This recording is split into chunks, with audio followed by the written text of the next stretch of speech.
ठीक है।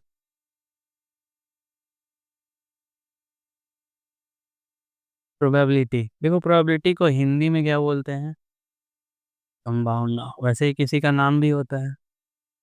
ठीक है, देखो संभावना, संभावना मतलब क्या होता है? ऐसे सपोज़ कोई ऐसे घर से निकलती हो घर से, ठीक है? मम्मी क्या बोलती हैं बारिश देख कर के कि छाता लेकर के जाना। तो मम्मी को क्यों लगता है कि तुमको छाता लेके जाना चाहिए?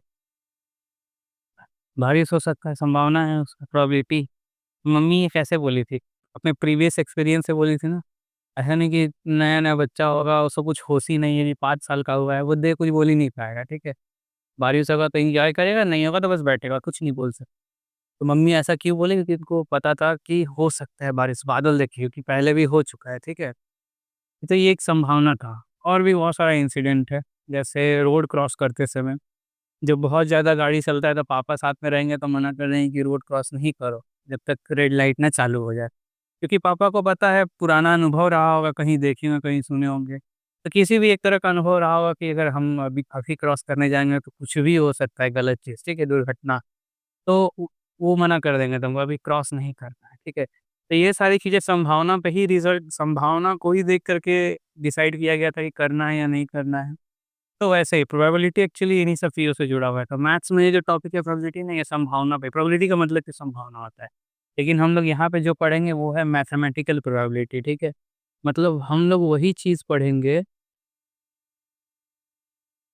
अब देखो संभावना हर चीज़ में निकल सकता है, जैसे कि बारिश हो तो मम्मी छाता के लिए बोल दी, रोड पे ट्रैफिक खड़ा हो मना कर दिया रोड क्रॉस करने से। तो ऐसे बहुत सारी चीज़ों को लेकर के हम लोग अपना अनुमान या अपना निर्णय, रिज़ल्ट या फिर जो भी डिसीज़न है दे सकते हैं। लेकिन मैथमेटिकल प्रोबेबिलिटी में ना उन्हीं इवेंट्स को, उन्हीं घटना के बारे में बोलते हैं हम लोग, जिसके सारे आउटकम पता हों, ठीक है? Who's all outcome you know, ठीक है? इसका मतलब ऑल पॉसिबल रिज़ल्ट, जिसके तुम होने से पहले ही तुम जानती हो कि क्या-क्या हो सकता है, ठीक है? ऐसे तुम अगर कॉइन टॉस करोगी, तो तुमको पता है क्या-क्या आ सकता है। हेड या टेल, और कुछ आ नहीं सकता। डाइस तुम थ्रो करोगे तो क्या-क्या आ सकता है? 1 टू 6, इसके अलावा तो कुछ नहीं आ सकता ना? तो ऐसे जो इवेंट्स हैं, जिनका ऑल पॉसिबल आउटकम तुमको पहले से ही पता है, ऐसे इवेंट को हम लोग बोलते हैं रैंडम एक्सपेरिमेंट। क्या बोलते हैं? Random experiment.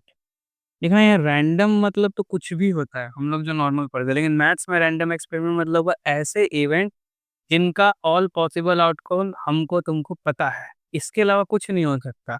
शोले मूवी देखी हो? शोले मूवी, उसके अंदर कॉइन टॉस करते तो क्या आता है? नहीं, कुछ नहीं आता है, सिक्का खड़ा रह जाता है, ठीक है? तो वो सब रियलिटी में तो नहीं होता है, तुमको ऑल पॉसिबल आउटकम पता है। अब एक चीज़ देखना, यहाँ पे जब ये रैंडम एक्सपेरिमेंट होता है, लेकिन तुमको अब इसमें क्या चाहना रहेगा? जैसे मम्मी, तुम घर से बाहर निकली, बारिश का मौसम था, तो मम्मी क्या चाहती कि तुम भीगो ना, इसलिए छाता के लिए बोल दी थी। तो तुम्हारे जो इच्छा था, तो मम्मी का इच्छा था कि तुम भीगो ना। तो वो जो इवेंट हो गया, ये मम्मी की इच्छा वाला इवेंट हो गया। लेकिन तुम भीग भी तो सकती हो, भीग सकती हो। तो वो लेकिन इच्छा वाला इवेंट नहीं होगा मम्मी के। तो जो इच्छा वाला इवेंट होता है उसको बोलते हैं फेवरेबल इवेंट। क्या बोलते हैं? फेवरेबल, जो तुम्हारे फ़ेवर में, ठीक है? जिसके होने से तुम खुश हो जाओ, तुम्हारे फ़ेवर में चला जाए, ठीक है? वो होता है फेवरेबल इवेंट। तो सपोज़ करो अगर इंडिया-पाकिस्तान का मैच हो रहा है, इंडिया चूज़ करता है टेल, तो सिक्का अगर उछालेगा तो उसके फ़ेवर में कौन-सा इवेंट जाएगा, हेड या टेल? क्योंकि टेल ही बोला है, टेल बोलने से ही जीतेगा ना, तो उसके लिए तो फेवरेबल इवेंट टेल ही होगा। तो फेवरेबल इवेंट वो होता है जिसका हमको इच्छा रहता है। जैसे तुम खेल रही हो लूडो, लूडो तो खेलती होगी। लूडो में किसी का गोटी काटना हो, मारना हो, तो क्या होता है, सबसे लॉन्गेस्ट डिस्टेंस 6 रहता है, तो बोलेगी 6 आ जा, 6 आ जा। अगर 11 रहा है तो बोलो 6 आ जा, 5 आ जा, 6 आ जा, 5 आ जा। ऐसे करके बोलोगी तो ऐसा क्यों बोल दोगी? तुमको वही चाहता है। अगर मान लो 6 नहीं आया, 6 आ गया लेकिन 5 की जगह 4 आ गया, तो ठीक उसके पीछे जाके लग जाओगी, ठीक है? तो तुम्हारा फ़ेवरेबल इवेंट जबकि क्या था, 6 और 5 का आना था, ठीक है? तो फ़ेवरेबल इवेंट वही होता है जिसका तुमको इच्छा रहता है, ठीक है? तो डिज़ायर्ड इवेंट इसको बोलते हैं। जो तुम लेकिन डाइस में ऑल पॉसिबल आउटकम कितने होते हैं? 1 टू 6। कॉइन में 1 हेड और टेल दोनों ही होता है। तो उसको बोलते हैं हम लोग इवेंट केवल बोलते हैं। इवेंट, इवेंट का मतलब क्या हुआ? Outcome, just outcome. फेवरेबल हो गया तो तुम्हारा जो इच्छा वाला इवेंट था।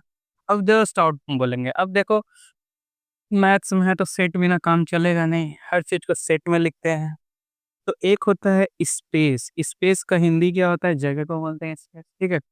लेकिन मैथ्स में स्पेस का मतलब क्या हुआ? एक ऐसा जगह, मैथ में स्पेस को हम लोग हमेशा सेट में दिखाते हैं, तो एक सेट बना लो। हम लोग जिस स्पेस का बात करेंगे वो है सैंपल स्पेस। जब तुम जाती हो मम्मी के साथ बाहर में सेब खरीदने के लिए, तो सेब वाला कुछ सेब ऐसे सजा कर रखता है, ठीक है? पूछती हो सेब कितने का? बोलेगा 120 रुपए केजी। तो जब देने का टाइम आएगा तो नीचे अलग से कार्टून रहेगा, उसमें से निकाल के देगा। तो बोलोगे अरे अब तो दिखा हुआ रहते वहाँ से क्यों दे रहे? वही वाला दीजिए। तो बोलेगा सैंपल के लिए रखा हुआ है, ठीक है? ऐसा बोलेगा ना, सैंपल के लिए रखा हुआ है। तो यहाँ पे जो सैंपल स्पेस का मतलब होता है मैथ्स में, वो ये होता है ऑल पॉसिबल आउटकम्स, जितने भी आउटकम हैं। तो डाइस के केस में क्या-क्या होगा? फिलहाल लिख लेते हैं ऑल पॉसिबल आउटकम्स।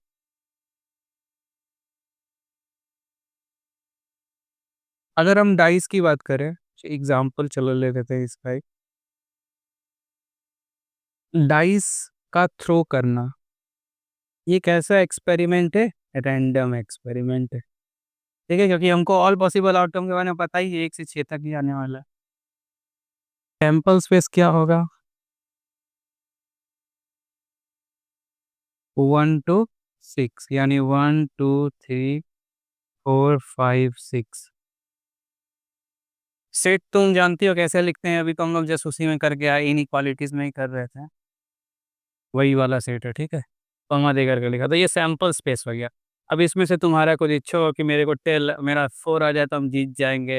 ऐसा होता है ना, लूडो में ग्रीन वाला जो गोटी रहता है, अगर वो वाला ग्रीन वाले में पहुँच जाए, तो फिर 5 पे जाके खड़ा होता है। फिर मैक्सिमम डिस्टेंस 5 का होता है, फिर कम होगा 4 का, फिर 3 का। अगर मान लो 3 पे खड़ी हो तो बोलोगे 3 आ जाए, 3 आ जाए, पास हो जाओगी उसके अंदर। तो वो तुम्हारा फ़ेवरेबल इवेंट हो जाएगा, ठीक? तो फिलहाल डाइस थ्रो और सैंपल स्पेस ये रहा, रैंडम एक्सपेरिमेंट है, सैंपल स्पेस है। फ़ेवरेबल इवेंट सपोज़ करो तुम्हारा इच्छा है कि तुम्हारा इच्छा सपोज़ करो है कि 3 आ जाए, तो तुम्हारा फ़ेवरेबल इवेंट क्या होगा? 3 हो जाएगा। फ़ेवरेबल इवेंट ये हो जाएगा 3। देखना, इसको सेट में ही लिखना है, ठीक है? अच्छा, मान लो तुम्हारा फ़ेवरेबल इवेंट 3 है, अगर मान लो तुम्हारा इच्छा है कि इवन, तो देखो नीचे में आ रहा है, देखो तो एक बार, इधर में आ रहा है, एक कुछ नहीं रखा सी। अगर तुम्हारा रहे इवन नंबर्स, तुम्हारा फ़ेवरेबल इवेंट है सपोज़ करो इवन नंबर्स, हाँ? नीचे नहीं आएगा, ऐसे अब चलो उधर लिख देते हैं।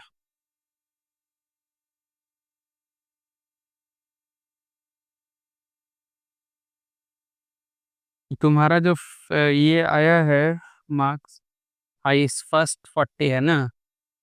तुम्हारा 35 है और 35 के और लोग भी हैं। तुम्हारे तो हम एक तीनों सेक्शन मिला तीनों सेक्शन में हाईएस्ट कितना है? तीनों सेक्शन मिलाकर रख सकेंगे। अच्छा, तब तो अच्छा है। और फर्स्ट हाईएस्ट 40 तुम्हारे सेक्शन से कि किसी और से? 40 जिसका है कॉमर्स सेक्शन में 40 है, साइंस सेक्शन में क्या दीदी 50 आउट ऑफ 50 है। और साइंस तो मिलाएँगे तो तुम्हारा क्या पोज़ीशन है? Third, third. चलो मेहनत करना है, ठीक है? साइंस हो या कॉमर्स, मैथ्स में बस तुम्हारा ही आना चाहिए। मेहनत करेंगे, बिना मेहनत के थोड़ी ना कुछ होता है। देखो, second is that event suppose करो फेवरेबल इवेंट, अब तुम्हारा इच्छा है ऐसे फेवरेबल इवेंट तुम्हारा सपोज़ करो है, फेवरेबल इवेंट है गेटिंग इवन नंबर। कुछ दिन पहले जानती है दिल्ली में, कुछ दिन पहले नहीं, काफ़ी समय पहले, लगभग 4 या 3-4 साल पहले दिल्ली में एक पॉल्यूशन बहुत हो गया था। तो वहाँ पे जो वहाँ गवर्नमेंट था वो बोला था कि 3 दिन ऑड नंबर का जो कार रहे जो ऑड नंबर का कार रहेगा वो चलेगा, 4 दिन इवन वाला चलेगा, ठीक है? मतलब हर गाड़ी का तो एक नंबर होता ही है। तो लास्ट में जिसका इवन रहेगा वो 3 दिन चलेगा, ऑड रहेगा तो 4 दिन चलेगा। ऐसा रूल अटपटा-सा रूल बना दिया था, बहुत बदनामी हुआ था उसका।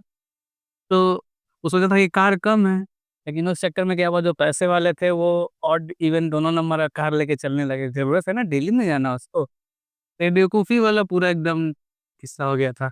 तो ऑड इवन का केस हो सकता था, तुम्हारा सपोज़ करो फ़ेवरेबल है, तुम अपने भाई से शर्त लगाए कि हम जीतेंगे जब ऑड आएगा, ठीक है? और इवन आएगा तो तुम जीतोगे, ऐसे करके लगा दी, तो तुम्हारा तो ऑड आने का तुम्हारा फ़ेवरेबल रहेगा, ठीक है? तो गेटिंग ऑड क्या होगा? गेटिंग ऑड तुम्हारा फ़ेवरेबल इवेंट रहेगा। तुमको क्या चाहिए? ऑड इवेंट चाहिए, ऑड चाहिए। तो बताओ तो डाइस में कितने ऑड नंबर होते हैं? 135। तो ये तुम्हारा फ़ेवरेबल इवेंट बन जाएगा, समझ में आ रहा है? लेकिन डाइस में क्या 135 एक ही साथ आ जाएगा? एक ही आएगा वरना, या तो 1 आएगा, या तो 3 आएगा, या तो 5 आएगा। ये जो ईच है ना, इसको बोलते हैं इवेंट पॉइंट। क्या बोलते हैं? Event point. ये भी एक इवेंट पॉइंट है।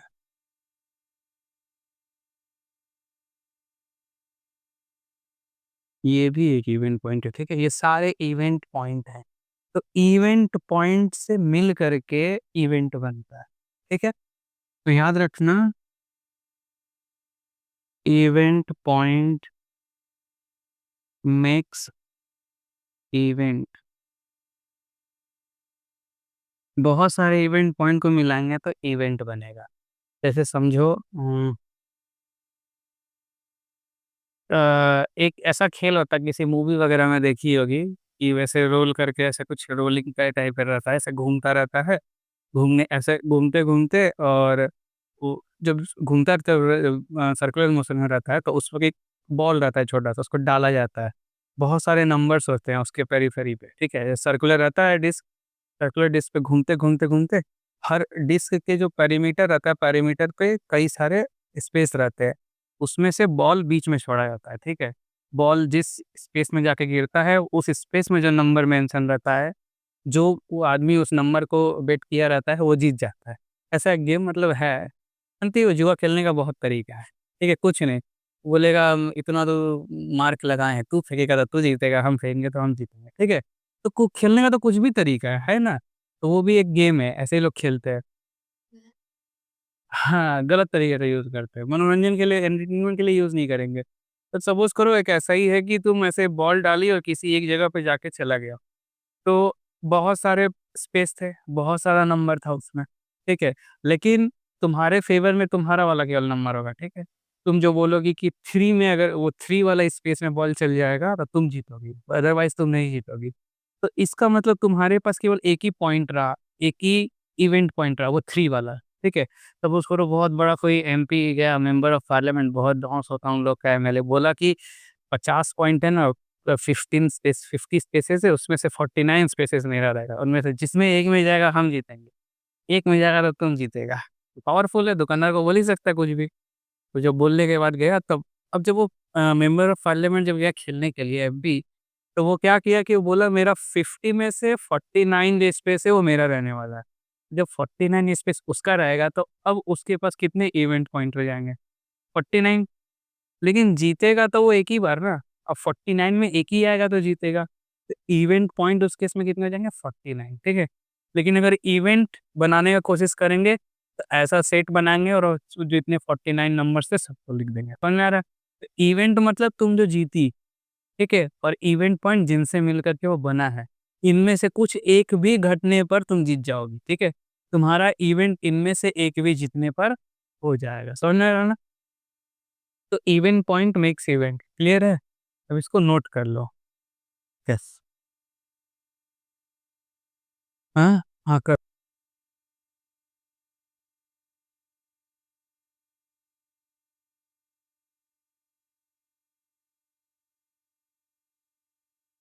So मतलब ऑलमोस्ट 30 स्टूडेंट में न्यूज़ थे। तो 10 सेम पास में हो, बाकी सबको ए जा। देखो, जो नहीं पढ़ेगा उसका कुछ नहीं हो सकता। पेपर ईज़ी था ना, फिर भी। तो नहीं पढ़ता होगा कहीं पे और। आगे This past with me. होते हैं, बहुत लोग होते हैं। देखो हम लोग इवेंट पॉइंट तक पढ़े हुए हैं कि सारे के सारे जो इवेंट पॉइंट होते हैं वही मिल करके इवेंट बनाते हैं, ठीक है। अब चलो बहुत सारे एग्जांपल्स हम लोग देखेंगे, एग्जांपल्स देखने से बहुत कुछ क्लियर होगा।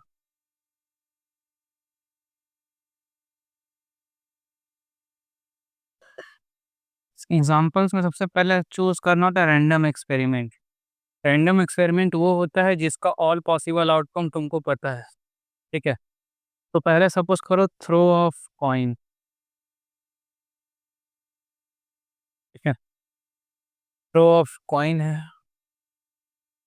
विराट कोहली ये बोला कि उसको क्या चाहिए, हेड चाहिए।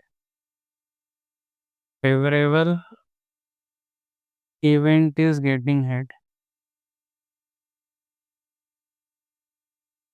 इस केस में उसका फेवरेबल इवेंट में कौन केवल हेड रहेगा। बस उससे पहले तुम एक बात बोलो, सैंपल स्पेस क्या होगा, तो सैंपल स्पेस तुम बोलोगे होगा हेड और टैप, यही दो होंगे। लेकिन विराट कोहली का फेवरेबल इवेंट क्या होगा, तो फेवरेबल इवेंट पॉइंट पूछेंगे तो तुम बोलोगी एल होगा, हेड होगा, ठीक है। लेकिन इवेंट पूछेंगे तो फिर ये ऐसे करके लिखोगी तुम, ठीक है। अगर बोलता वो राजा होता, समझ करो डॉन एक, सपोज करो वो टेररिस्ट होता है, ठीक है। टेररिस्ट क्या होता है कि वो जो चाहे वो कर सकता है, ठीक है। तो क्या हुआ, टेररिस्ट गया पूरा स्टेट डिस्ट्रिक्ट पे रूल कर रहा है, समझो हावड़ा डिस्ट्रिक्ट पे रूल कर रहा है। रूल करने पे गेम भी वही डिसाइड कर रहा है, रूल भी वही बना रहा है और जीत भी वही रहा है, ठीक है। सब कुछ वही डिसाइड कर रहा है। तो वो क्या बोला कि जीतेंगे हम, जब हेड या टेल कुछ भी आए जीतेंगे हम ही, ठीक है। पोस्ट करो जीतेंगे हम ही, हेड आए या फिर टेल आए, ठीक है। ऐसे केस में उस टेररिस्ट के लिए फेवरेबल इवेंट क्या हो जाएगा, फेवरेबल इवेंट पॉइंट तुम बोलोगी तो हेड और टेल होगा, लेकिन इवेंट बोलेंगे फेवरेबल इवेंट, तो ऐसे स्ट्रेट करके लिखना होगा हम लोग को। तो हेड कॉमा टेल हो जाएगा। फिर एक ऐसा ही एक मूवी था द डिक्टेटर, वो उस पे बना था, ओसामा बिन लादेन पे बना हुआ था, ठीक है। कॉमेडी मूवी था। तो उसके अंदर एक रिले रेस होता है, ठीक है, और एक नॉर्मल रेस होता है। तो नॉर्मल रेस में सब कोई साथ में खड़ा होता है, और गन जब फायर किया तो उसके बाद सब कोई दौड़ना स्टार्ट करते हैं। तो क्या करता है कि सब इधर को डिक्टेटर रहता है, ठीक है। डिक्टेटर मतलब तानाशाह रहता है उधर का। तो सब लाइन से खड़े रहते हैं, वो 5 मिनट आगे बैठता है, किसी का हिम्मत नहीं उसको रोकने का, वो बैठता है आगे। फिर जब क्या होता है, जब जब गन फायर होता है तो सब एक साथ दौड़ना शुरू करते हैं, वो ऑलरेडी आगे रहता है। आगे जब पहुंचता है तो फिर थक जाता है, आराम करता है, और देखता है कि सब आगे चले गए हैं। तो वो क्या करता है, गन पॉकेट में लिए रहता है, गन निकाला, जितना आगे गया रहता है सबको मार देता है। और फिर दौड़ता है और जा करके बोलता है आई एम द विनर, मतलब वैसा केस बन जाता है। तो वही डिक्टेटर यहाँ पे चल रहा है, ठीक है। इसको टेररिस्ट ना लिख के डिक्टेटर लिखो। डिक्टेटर्स फेवरेबल इवेंट क्या हो जाएगा, हेड और टेल, कुछ भी है वही जीतेगा, ठीक है, वही डिक्टेटरशिप है, ठीक है। तो ये एक तुम्हारा एग्जाम्पल हो गया थ्रो ऑफ अ कॉइन का। नोट की थी, मेहनत कर लो कल।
अच्छा, कुछ हम यहाँ पे एक्सपेरिमेंट लिख रहे हैं, ठीक है। उसमें बोलना कौन सा रैंडम होगा कौन सा नहीं।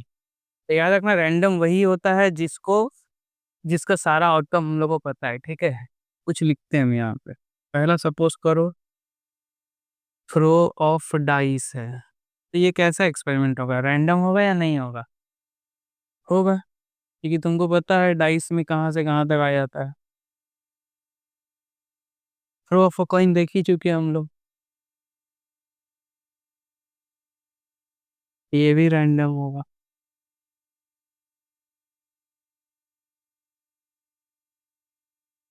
थ्रो ऑफ ग्लास, एक ग्लास है, ठीक है, इसको फेंकना, ये कैसा एक्सपेरिमेंट होगा? पता नहीं, जैसा भी होगा रैंडम तो नहीं होगा, क्योंकि पता ही नहीं क्या होने वाला है। फेंक दी किसी बच्चा को, बच्चा रोने लगा, फेंक दी ज़मीन पे टूट गया, फेंक दी ऐसे रोड पे जहाँ से गाड़ी कुचल के चला गया, कुछ भी हो सकता है ना। लेकिन तुमको ये नहीं पता कि क्या हो सकता है, जब पता ही नहीं है तो फिर रैंडम नहीं होगा, ठीक है। इसके बाद picking ball from a bag, ये रैंडम होगा, क्योंकि तुमको, हाँ, क्योंकि कहाँ से निकालना है ये भी पता है, और इसमें एक और चीज़ दे दिया जाएगा कितने बॉल थे, ठीक है। बॉल इज़ गिवन, बॉल तुमको दे दिया रहेगा कितने रहेंगे, रैंडम है। ऐसा थोड़ी ना कि अंदर में कुछ जानवर रख कर के तुमको बोलेगा बॉल निकालो, ऐसा नहीं करेगा ना। बॉल गिवन रहेंगे कि कितने बॉल रखे गए हैं, किस-किस कलर के दिए गए हैं, फिर उसके बाद तुमको निकालना रहेगा।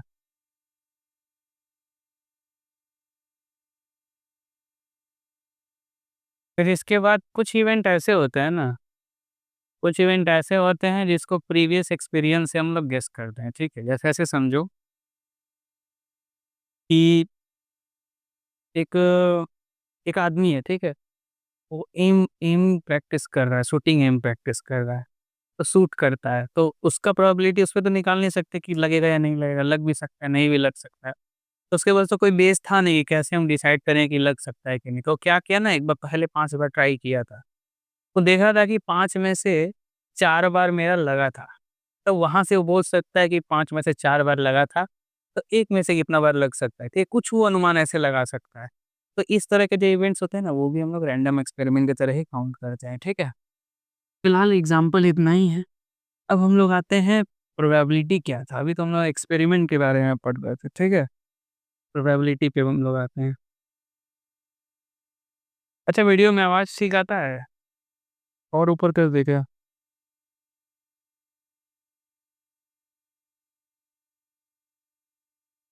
कर देखो। ओ, ओके। तावान बता।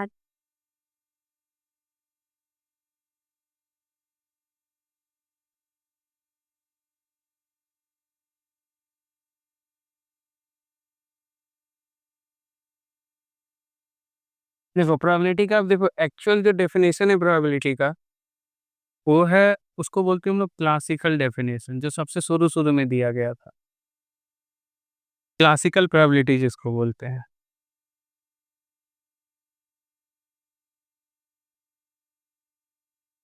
क्लासिकल प्रोबेबिलिटी का ये होता है कि एक तो तुम्हारा फ़ेवरेबल इवेंट दिया रहेगा, जो तुमको निकालना रहेगा।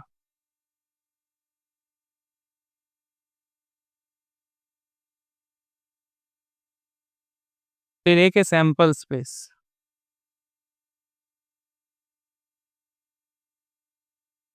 ठीक है? तुमको क्या निकालना रहेगा कि तुम्हारा फ़ेवरेबल इवेंट आने का प्रोबेबिलिटी कितना है, ठीक है? तुम्हारा फ़ेवरेबल इवेंट आने का प्रोबेबिलिटी कितना है, क्योंकि तुम अब क्या करोगी, अब तुम जो भी रैंडम एक्सपेरिमेंट रहा होगा, उसको तुम अब परफ़ॉर्म करोगी। क्योंकि एक्सपेरिमेंट हम लोग जब तक परफ़ॉर्म नहीं करेंगे, कुछ नहीं हो सकता ना। ऐसे कॉइन को फेंकना, देखो, कॉइन का फेंकना एक रैंडम एक्सपेरिमेंट है। लेकिन जब तुम कॉइन को फेंक रही हो, तो वो होगा परफ़ॉर्मेंस, परफ़ॉर्म कर रही हो। तुम वो एक्सपेरिमेंट को कर रही हो, परफ़ॉर्म कर रही हो, ठीक है? उसके बाद ऑल पॉसिबल आउटकम्स हेड और टेल है, तो हेड और टेल इवेंट पॉइंट हो जाएगा, ठीक है? लेकिन जो इवेंट तुमको चाहिए, या तो हेड या तो टेल, तो वो सेट के अंदर इवेंट पॉइंट्स को डालोगे, ठीक है? अब जो आएगा वो तुम्हारा फ़ेवरेबल इवेंट होगा। तो अब प्रोबेबिलिटी में, संभावना में हम लोग परसेंट में बात करते हैं।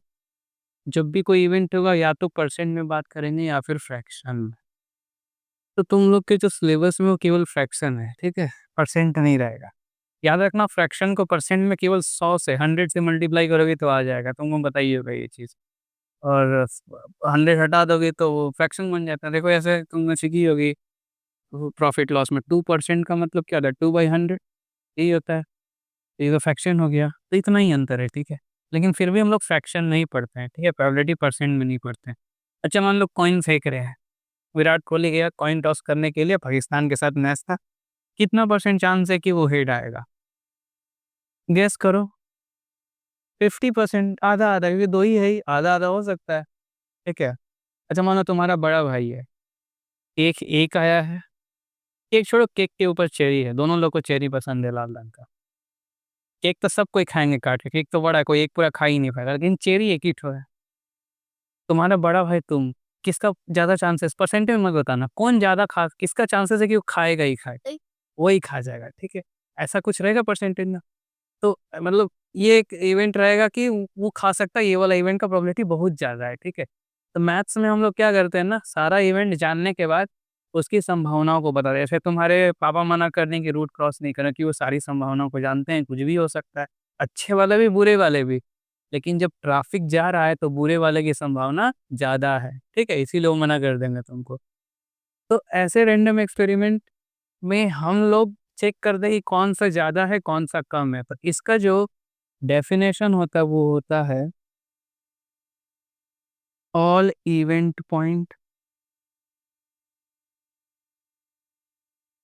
इन favourable event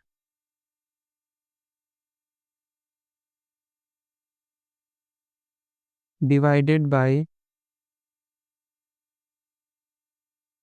all event point in sample space.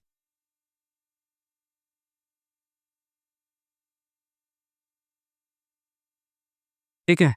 All event point in favourable event, तो ये इसको ऑल ना लिख करके नंबर ऑफ इवेंट लिखो, number of event points in favourable and number of. तो ये जो एक्सप्रेशन जो फ्रैक्शन बन करके आएगा, ये तुम्हारा होगा प्रोबेबिलिटी किसका? तुम्हारे फेवरेबल इवेंट का। देखिए ये होता है नोटेशन। एक एग्जांपल देख लो फिर इसके बाद नोट करना। एग्जांपल है, सपोज करो रैंडम एक्सपेरिमेंट है, throw of a coin, throw of dice.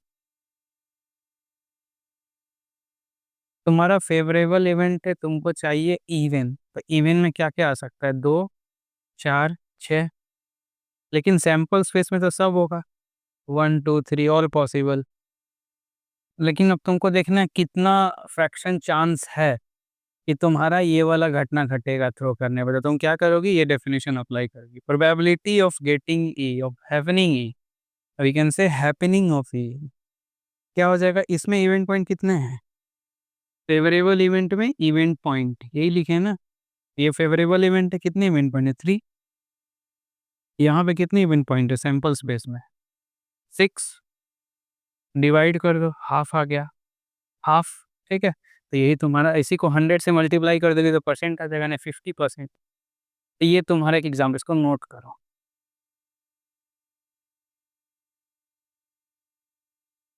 चलो नेक्स्ट एग्ज़ाम्पल देखो।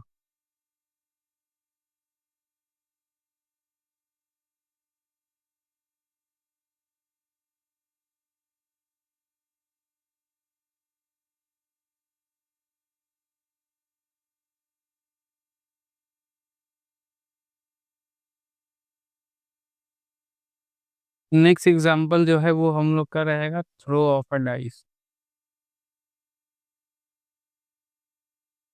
तो जो इवेंट रहता है, जो एक्सपेरिमेंट रहता है उसको हम लोग रैंडम एक्सपेरिमेंट बोलते हैं। और परफॉर्मेंस बोलते हैं जब उसको हम लोग फेंक रहे हैं उस घटना को, ठीक है? उसको परफॉर्मेंस बोलते हैं। तो जब परफॉर्म करेंगे इसको तो सैंपल स्पेस में क्या-क्या आएगा? 1, 2, 3, 4 अच्छा इससे तो पहले इसी को दिए थे ना? डाइस वाले एग्ज़ाम्पल देते थे पहले। तो इस बार क्या करते हैं, इस बार इवेंट को चेंज करते हैं। अच्छा महाभारत तुम देखी देखी होगी। महाभारत में कौन खेलता है? कौन खेलता है? हाँ, पांडव और कौरव खेलते हैं। तो उसमें उसका मामा रहता है शकुनी, वो बहुत तेज़ रहता है तो उसके पास रहता है पासा, डाइस। तो सपोज़ करो कि एक इवेंट है जिसमें तुमको क्या चाहिए? वो बोला है कि अगर तुम सपोज़ करो तुम्हारा ही मैच हो गया उसके साथ, ठीक है? और वो बोला है कि तुम कब जीतोगी जब 3 से छोटा नंबर तुम्हारा है, ठीक है? 3 या 3 से छोटा, ठीक है? So you will win when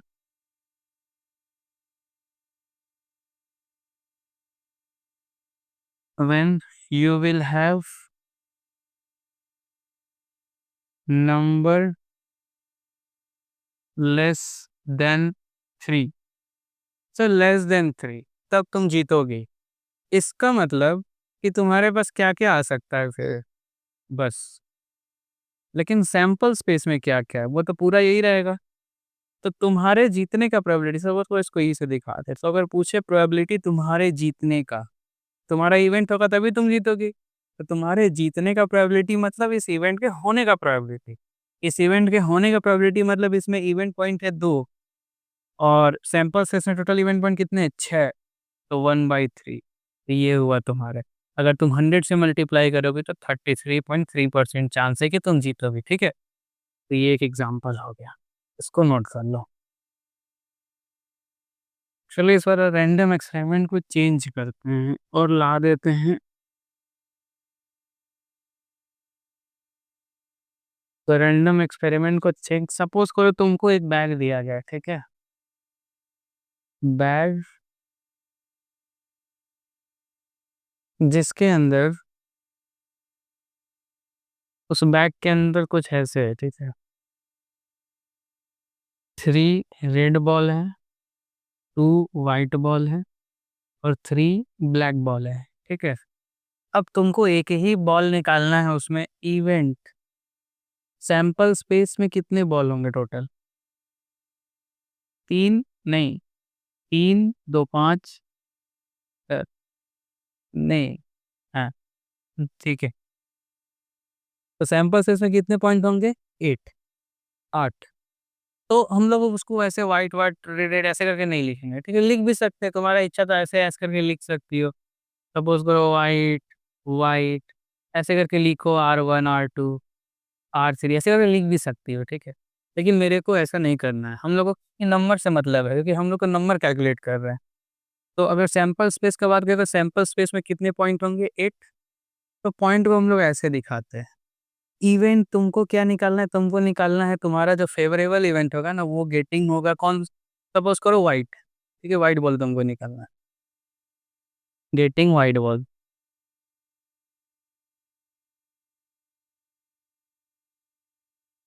तो प्रोबेबिलिटी से पहले निकाला था ई के अंदर इवेंट पॉइंट कितने हैं? मतलब कितने होंगे तुम ही बताओ? 2 ठो व्हाइट है, तो तुमको व्हाइट ही निकालना है। तो तुम्हारे फ़ेवरेबल इवेंट में इवेंट पॉइंट कितने होंगे? 2 तुम अगर इसको अलग से लिखना चाहो तो ऐसे लिख सकती हो W1 और W2 2 ठो व्हाइट बॉल, लेकिन तुमको तो इवेंट पॉइंट से मतलब है।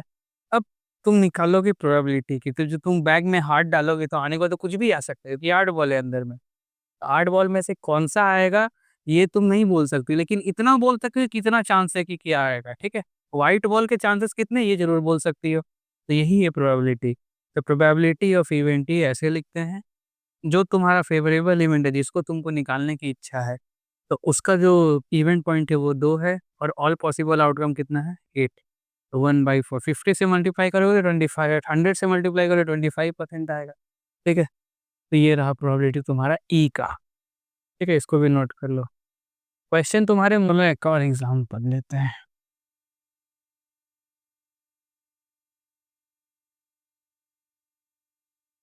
हुँ, इस बार एग्ज़ाम्पल थोड़ा अलग सा लेते हैं, ठीक है? अच्छा सपोज़ करो तुमको एक हॉलिडे डेस्टिनेशन मतलब डेस्टिनेशन है तुमको हॉलिडे का मंथ चूज़ करना है, ठीक है?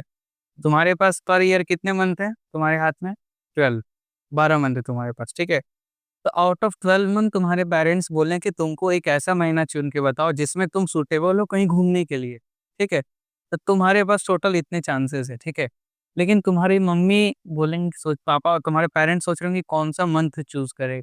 उनका भी तो इच्छा होगा कि इस मंथ में जाएँ जिस वक़्त मेरा बिज़नेस का कोई प्रॉब्लम ना हो, कुछ कमी ना आ जाए उसके अंदर। बिज़नेस में थोड़ा-सा लो रहे तो चलने के लिए रेडी हो जाएँगे। तो उनके हिसाब से भी कुछ अपना एक मंथ चूज़ होगा। लेकिन वो तुमको नहीं बताएँगे, बोलेंगे तुम्हारी इच्छा भी कुछ होनी चाहिए। तो तुम अपने इच्छा से चुनोगी कुछ भी, लेकिन उनकी इच्छा रहेगी कि वो वाला अगर मंथ चूज़ करे, तो बेस्ट रहेगा, ठीक है? तो सपोज़ करो इस बार रैंडम एक्सपेरिमेंट है, चूज़िंग अ मंथ, ठीक है? For vacation. ये है रैंडम एक्सपेरिमेंट। ये हो ही सकता है कि तुमको पता है उन्हीं 12 में से एक आना था। जो पता हो आउटकम, वो बस बन जाता है रैंडम एक्सपेरिमेंट, ठीक है? सैंपल स्पेस का अगर हम बात करें तो बहुत सारे मंथ हो गए। जनवरी, फ़रवरी, मार्च, ऐसे बहुत सारे हैं, लास्ट डी दिसंबर, ठीक है? तो ऐसे बहुत सारे हो जाएँगे। तो अगर नंबर पूछे तो कितने मंथ होंगे इसमें? 12। तुम्हारे पेरेंट्स बोले कि एक ही चुनना है, लेकिन उनका भी कुछ इच्छा है। उनका जो फ़ेवरेबल इवेंट है तुम्हारे किसके पेरेंट्स का, वो है 1 मंथ। सपोज़ करो वो है बारिश का समय, ठीक है?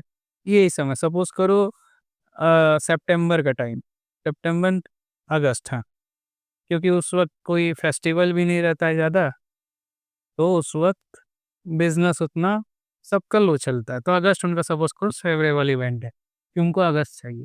तो उनके इवेंट में इवेंट पॉइंट कितने होंगे?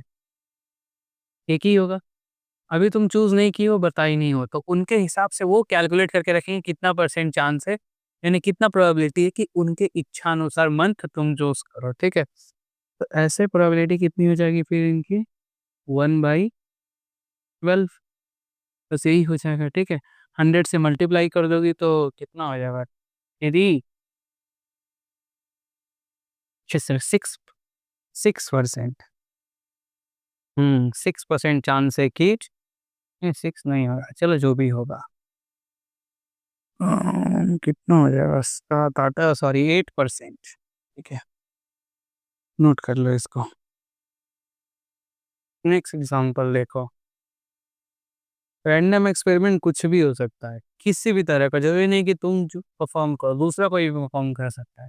बस उसमें 2 चीज़ होना चाहिए, एक तो परफ़ॉर्मेंस, और परफ़ॉर्मेंस के बाद का आउटकम तुमको पता होना चाहिए। वही हो जाएगा रैंडम एक्सपेरिमेंट। सपोज़ करो एक और चीज़ है,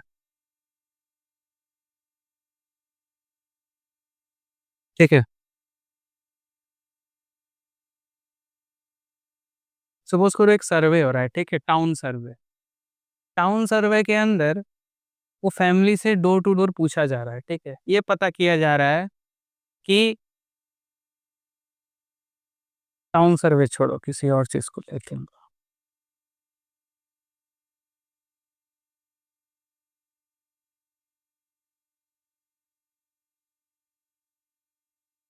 उम, चलो ईयर का भी देखते हैं। ईयर वाला क्वेश्चन बहुत हम लोग का पूछता है, और ये सच में बहुत ही फ्रीक्वेंट है। ईयर कितने तरह के होते हैं? एक तो नॉर्मल ईयर होता है, और एक क्या होता है?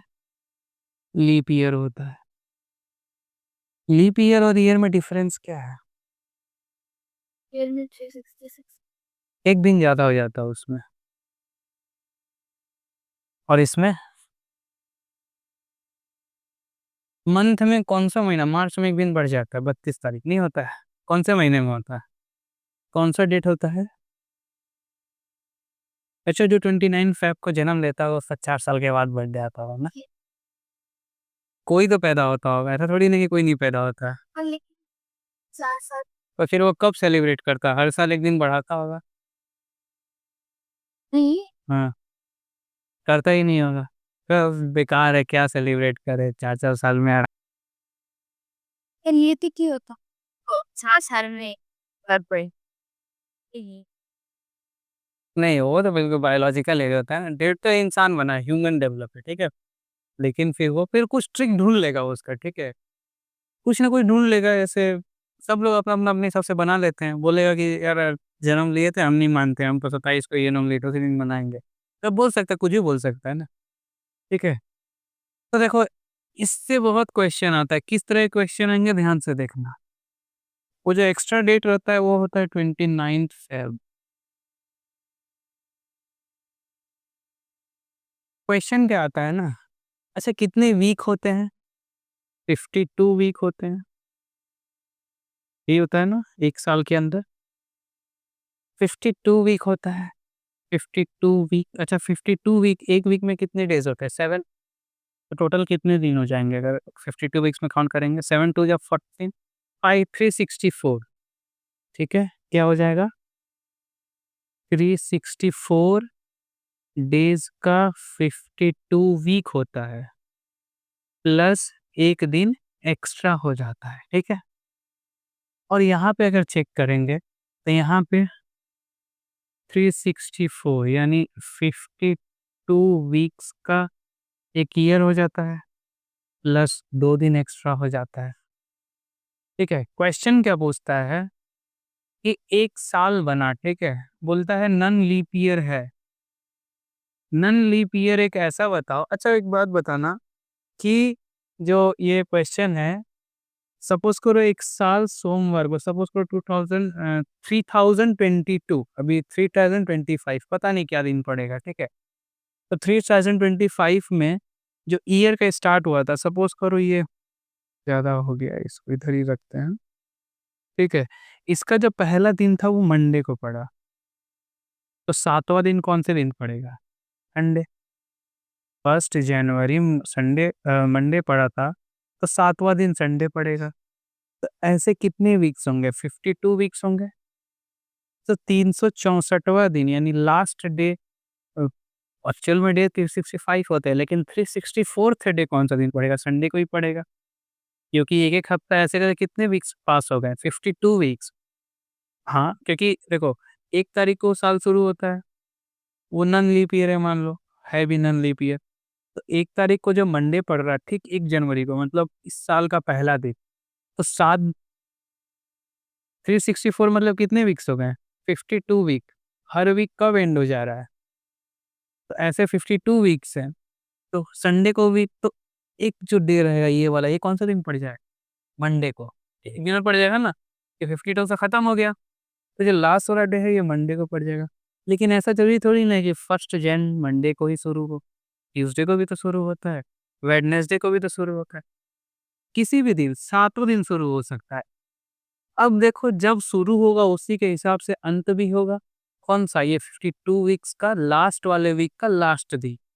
फिर उसके हिसाब से जो एक्स्ट्रा निकल के आ रहा है दिन, उस हिसाब से वो नेक्स्ट डे होगा।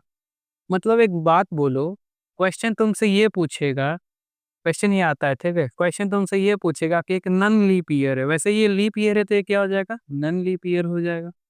तुमसे पूछेगा कि in non leap year what is the probability of getting 53 Mondays? पहले एक बताओ, ये 52 वीक्स में सातों दिन 52 टाइम्स रिपीट करा होगा, ठीक है? यानी इस 52 वीक्स में all days occurs how many times? Occurs 52 times, हो गया ना? ऑकर्स मतलब आना, 52 टाइम्स आ चुका है सारे सातों दिन। अब ये जो एक्स्ट्रा वाला है ये मंडे भी पड़ सकता, अगर मंडे आ जाए ये वाला दिन, मतलब 52वें हफ्ते के बाद जो लास्ट डे पड़ रहा है, तो फिर मंडे कितने टाइम्स आ गया? 52 टाइम्स। अगर ट्यूसडे पड़ जाए, तो फिर ट्यूसडे कितने टाइम्स आ गया? 2 टाइम्स, ठीक है?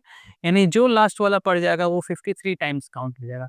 तो क्वेश्चन यही पूछता है कि लास्ट में जो मंडे है वो उसकी प्रोबेबिलिटी कितनी है? तो एक बात बताओ, चलो क्वेश्चन लिखते हैं, रैंडम एक्सपेरिमेंट क्या है यहाँ पे? तो रैंडम एक्सपेरिमेंट क्या हो जाएगा? गेटिंग रैंडम एक्सपेरिमेंट तुम्हारा जो काउंटिंग डेज़,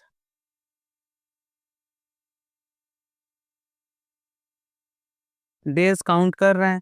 मेरे को पता है 365 दिन ही होते हैं। नॉन लीप ईयर का हम बात कर रहे हैं, उसका भी बात नहीं कर रहे हैं, ठीक है? तो तुमको पता है इतने ही दिन होते हैं, तो ये रैंडम एक्सपेरिमेंट हो जाएगा। तुम्हारा फ़ेवरेबल इवेंट क्या है? तुम्हारा फ़ेवरेबल इवेंट क्या है? Getting 53 Mondays. अब एक चीज़ तुमको पता है, सारे के सारे दिन 52 टाइम्स तो बीत चुके हैं। वो जो एक्स्ट्रा लास्ट दिन है ये एक वाला, ये जहाँ जाएगा वही सब डिसाइड करेगा। तो तुमको इसके बारे में सोचना है, ठीक है? ये कौन से दिन पड़ सकता है। एक बात बोलो, तुम्हारे इवेंट पॉइंट में केवल एक ही चीज़ है, मंडे, क्योंकि तुमको क्या चाहिए? मंडे। यानी 1, लेकिन सैंपल स्पेस में कितने पॉइंट होंगे? एक बात, 365 बिल्कुल, लेकिन हम लोग को पता है 364 बीत चुका है। 364 बीत चुका है मतलब देखो 365 ले सकते हैं, लेकिन फ़ायदा नहीं है, क्योंकि हम लोग को डिसाइडिंग फैक्टर ये लास्ट वाला दिन ही है। मंडे को पड़ जाएगा लास्ट दिन, तो वो 353 टाइम्स काउंट होगा। सपोज़ करो ये लास्ट वाला दिन पड़ गया थर्सडे, तो थर्सडे कितने टाइम का जाएगा? 53 टाइम्स। तो लास्ट वाला दिन किस जो दिन पड़ जाएगा, ये लास्ट वाला डे जो बचा हुआ है, वही डिसाइड करेगा। तो इस लास्ट वाले डे के लिए कितने ऑप्शन हैं? 7, मंडे से लेकर संडे तक। यानी सैंपल स्पेस में कितने पॉइंट हो जाएँगे? तो यानी प्रोबेबिलिटी ऑफ गेटिंग 53 मंडे। देखो 52 तो सब घूम रहा है। मंडे भी 52 टाइम्स है, ट्यूसडे भी है, सब 52 टाइम्स है, ठीक है? लेकिन अगर बोला जाए 53, अगर तुमसे कोई बोल देगा 52, 52 का प्रोबेबिलिटी कितना होगा? कितना परसेंट चांस है कि मंडे 52 पड़ेगा? तुम बोलोगे 100%, क्योंकि पढ़ना ही है। क्योंकि 52 वीक्स तो है ही, तो 100% तुम बोलोगे, और 100% मतलब एक प्रोबेबिलिटी, उसकी 1 प्रोबेबिलिटी हो जाएगी। लेकिन तुमको क्या चाहिए? 53 मंडे, तो एक्स्ट्रा वाला जो मंडे है, तुम्हारा फेवरेबल इवेंट में केवल मंडे था, तो 1 तुम लिख दी थी। लेकिन सैंपल स्पेस में ऑल पॉसिबल डेज़ जिस दिन ये पड़ सकता था, वो थे 7, तो 1/7 इसका प्रोबेबिलिटी होगा। ठीक है, चलो सैंपल स्पेस लिखते हैं, उससे तुम्हारा डाउट क्लियर हो जाएगा। मंडे भी हो सकता है, Tuesday, Thursday, Friday, Saturday, Sunday, ठीक है? नन लीप ईयर वाला आज ही बताएँ या next day? Non leap year वाला और बढ़िया है, पढ़ने कर लोगी? ठीक है, तो करते हैं, समझा। नन लीप ईयर वाला और मज़ेदार है। यहाँ पे कितना तो पड़ रहा है? 2, सॉरी, हाँ, non leap year. Leap year वाला और करोगी? ठीक। ये समझ में आया कि नहीं? ध्यान देना, हम फिर से बताते हैं, तुम्हारा 52 डेज़ हर साल पड़ेगा। चाहे वो साल मंडे को शुरू हो, ट्यूसडे को शुरू हो, फ़र्क नहीं पड़ता। किसी भी दिन शुरू हो, फ़र्क नहीं पड़ता। वो लास्ट वाला जो 52 वीक्स के बाद जो दिन आता है, ये डिसाइड करता है कि कोई एक दिन 53 टाइम्स पढ़ने वाला है, ठीक है? कोई एक दिन 53 टाइम्स पढ़ने वाला है, क्या नहीं पता। तुम्हारा इच्छा है कि मंडे पड़ जाए, तो तुम्हारा इच्छा जो है उसका कितना परसेंट चांस है कि वो हो, ऐसा ज़रूरी नहीं कि तुम्हारा इच्छा हो, ठीक है? लेकिन कितना परसेंट चांस से हो, तो वो हम लोग पता कर रहे हैं। तुम्हारा फेवरेबल इवेंट था गेटिंग 53 मंडे। तुम इस इवेंट को ऐसे भी मेंशन कर सकती थी कि लास्ट जो डे है, last day of a year है, वो क्या हो जाए? मंडे हो जाए। ये भी तो तुम बोल सकती थी, ईयर मंडे, ठीक है? इसको तुम ऐसे भी इवेंट को लिख सकती थी कि last day of year should be Monday. ये तुम्हारा फेवरेबल इवेंट था। लेकिन ज़रूरी थोड़ी ना है, कुछ भी हो सकता है। तुम तो मंडे मान रही हो, लेकिन हो कुछ भी सकता है, और ऐसे 7 दिन हैं। Last day of the year may be Monday, last day of the year comma करके लिखोगे मे बी ट्यूसडे, फिर कॉमा करके लिखोगे last day of the year is Wednesday, कुछ भी हो सकता है। तो तुम्हारा इवेंट पॉइंट 1 है, और इधर सैंपल्स में 7 है, ठीक है? तो 1/7 इज़ योर प्रोबेबिलिटी। चलो लीप ईयर नेक्स्ट डे ही करेंगे, ठीक है? एग्ज़ॉस्ट हो जाओगी, नेक्स्ट डे करेंगे, मज़ा भी